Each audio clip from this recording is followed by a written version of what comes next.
Hi, everybody. I'm Bob Baxter, and Clarence White is here with me on this show. And as you remember, Clarence White's the lead guitarist, or was, with the Byrds. And an interesting thing, we're going to have a whole show devoted to just me and Clarence. No big band, no drummers, no accordion players, nothing, just me and Clarence. And so the purpose of the show is to show Clarence White, incredible guitar player that he is, playing here before you almost all by himself. And another thing that we're going to try to do in the show is make Clarence smile, so we'll be right back.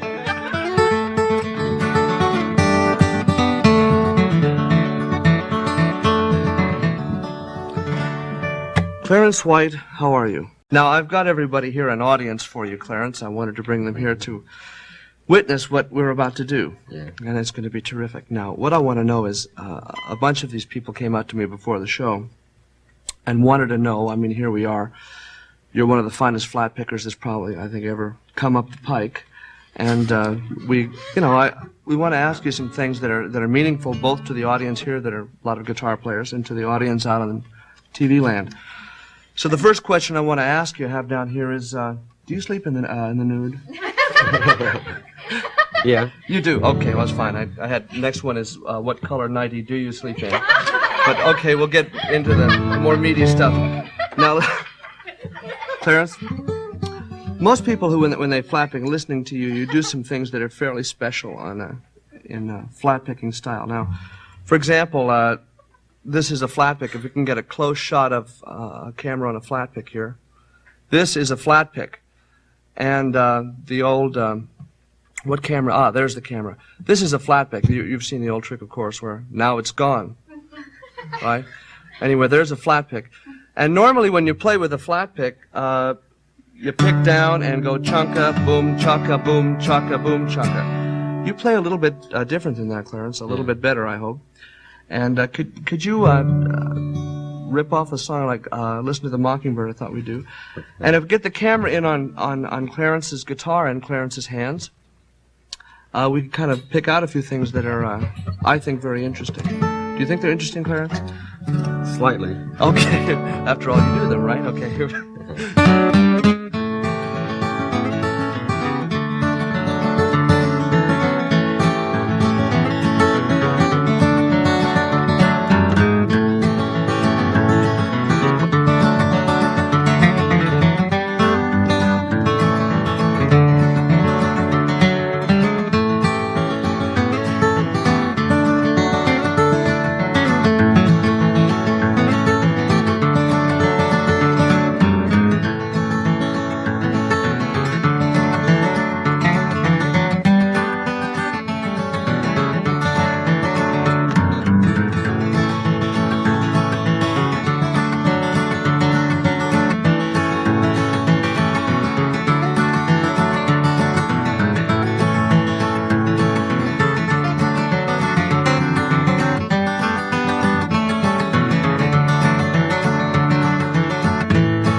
Now, peering over your the head of your guitar and looking down at your guitar there, I noticed a few kind of interesting things that you do that I thought maybe we'd play a little bit slow motion. One of the things I saw you do that I'm not quite familiar with is that I noticed when you flat pick a string, you're using your fingers up on the trebles a bit. Now, I think we talked before and you mentioned that when you started playing with the Byrds, you used that in rock and roll music.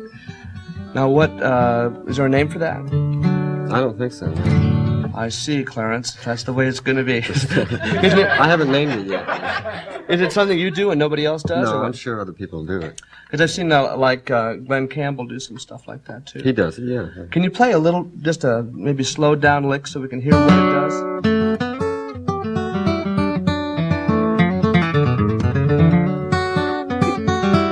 can you play a little lick that way and then play it just with the flat pick and we can hear the difference? Well, you can't get as much speed, you know. Oh, I see. So if you want to play little groups of notes, you would add your fingers to it? So, in other words, look, okay, I don't know, you don't know about this, Clarence, but if, you know, like if I want to play a series of notes like that, okay? I go thumb and an index middle ring, right? Okay, with the pick I go boom, boom, boom, boom, okay? Now I think what you're doing is you're using the pick and then these fingers up here. Yeah. Now is there any kind of, any style you do that with? I mean, I think you mentioned before you didn't used to do that. I started doing it when I started playing electric guitar, actually. When was that? How long ago? How many About years? 6 years ago. Yeah. And so, is there any other kind of techniques like that where you use your fingers? Because I noticed there was a sound you got that was not just a brush style. It was kind of like, I don't know, what's that? Well, that's more of McReynolds style. Why is it called McReynolds style? Yeah, I forgot his name. He's a mandolin player. McReynolds. Yeah. Hey, there's his name. Is Jesse it Jesse McReynolds? Yeah. Can you play plays- a little bit of lick of that? Yeah, it's like three-finger style with a pick. Yeah.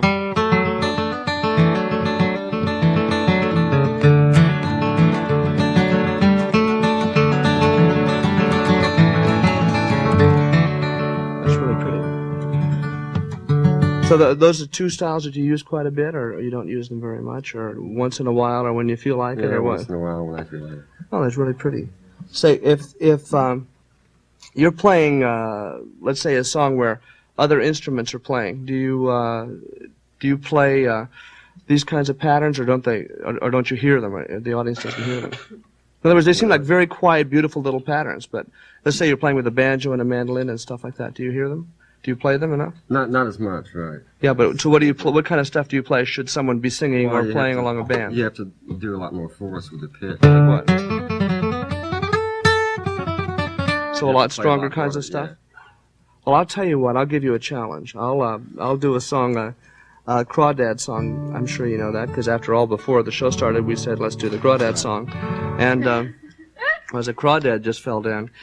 So why don't we do that, and then we give an idea of what you do to back up somebody else, and then you want to play a lead on it too? All right. Sure. Let's see. You get a line, I'll get a pole, honey. You get a line, I'll get a pole, baby. You get a line, I'll get a pole. We'll go on down to the crawdad hole, honey, baby mine.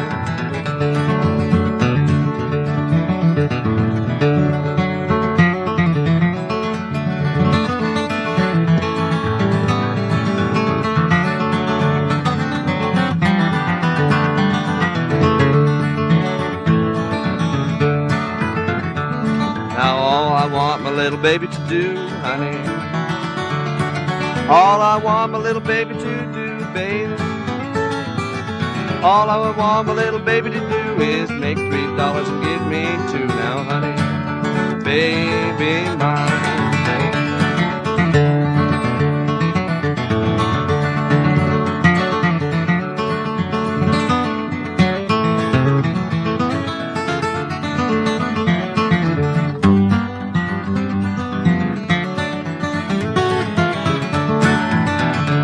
Well, the little bandy rooster told the Dominicker hen, honey. Well, the little bandy rooster told the Dominicker hen, baby. Well, the little bandy rooster told the Dominicker hen, don't come round my barnyard again now, honey, baby mine.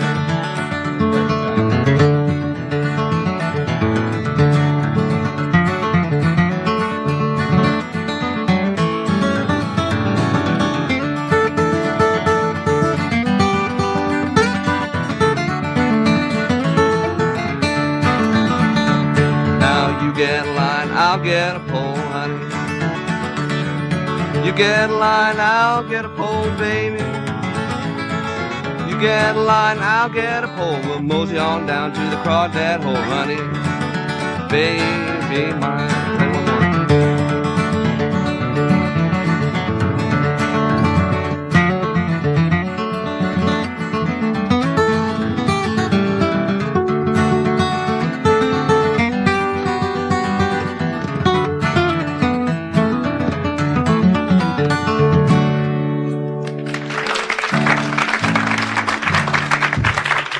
right back. Hi, we're back with Clarence White on guitar, and we've just been joined by Roland White. Where did you come from, Roland? Back there. Back there. So what we're going to do is point out a couple things about Clarence's guitar playing that I'd like to share with the audience. These are some little things I've noticed because I have a very keen ear, as you've probably noticed.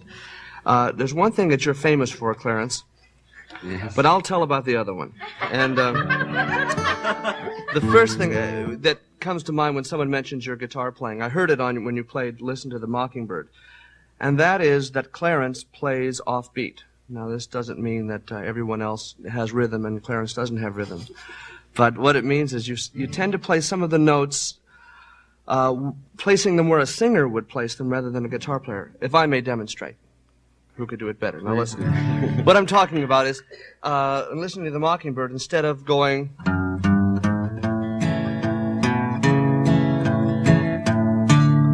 you go and catch that offbeat like that. Now, where did you learn that? Very few players I've heard do that a lot, or as much as you do. In other words, when the pick comes up, you play a melody note. Is that something you've done all along, or what? Yeah. Since when, Clarence? Since I've been playing guitar. How long have you been I just playing like guitar? I like to fool with time, you know. Yeah, it's because you seem to be playing against the other guitar players than keeping your own rhythm. It's just keeping straight time can get boring. Yeah, but it's pretty darn interesting to hear that kind of rhythm.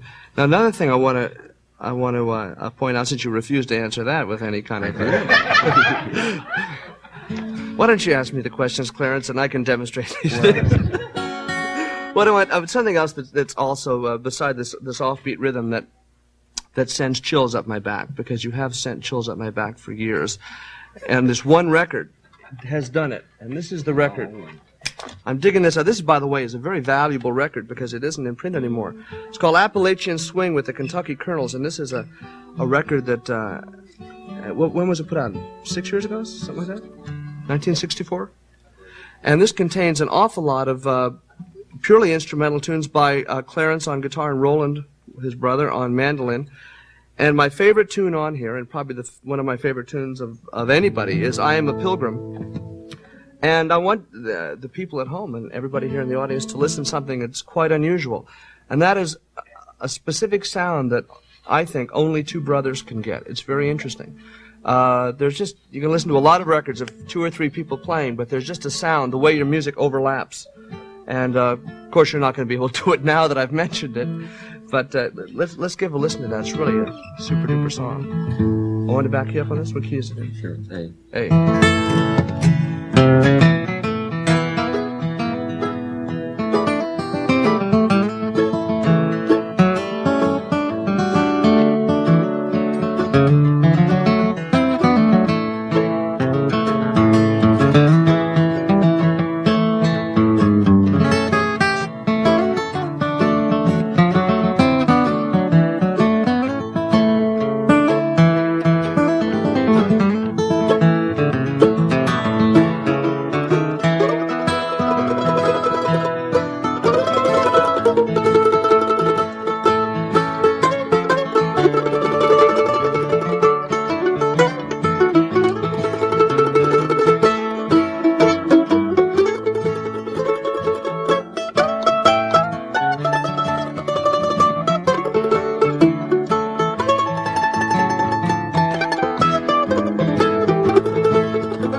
Well, thank you for letting me. I've always wanted to play along with that. I've sat at home many times, turn on the record, and sit there and play with my ukulele and things like that. But to do this live is, you are alive, aren't you guys?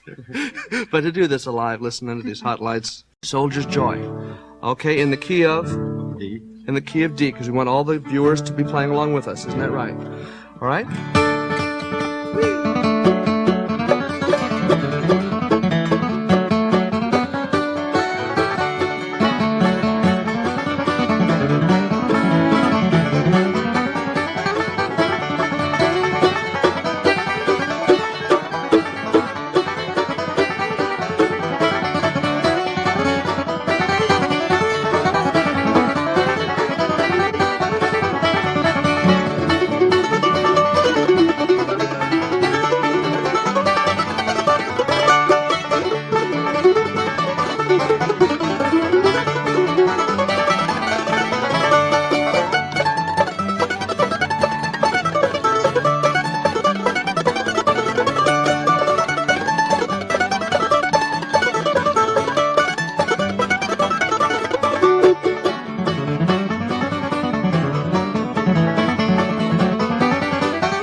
We'll be right back. Well, we're back again just in time to say goodbye. But remember to get this wonderful album, and you have a new album coming out, don't you, Clarence? Or aren't you working with a new group that's cutting an album? Yeah. The Bluegrass Dropouts? Right, yeah. Is that the name of the group? That's not going to be the name of the group. No. You haven't figured out the name of the group. No, Look for this album, friends. It'll be out... because you can't get it. You can't get it. I mean, so not only is this one hard to get, the new one you can't get. And but in any event, what might be useful if you want to pick up some of Clarence White's tricks is pick up any flat picking manual that might happen to be at your favorite bookstore, and you too will be able to do some of these things. Well, we'll see you next time, and be sure to send in cards and letters. By the way, there's a tune in there by you. I think you're going to sue me. All right. We'll see you next time, but please write and keep your feet a-tappin'.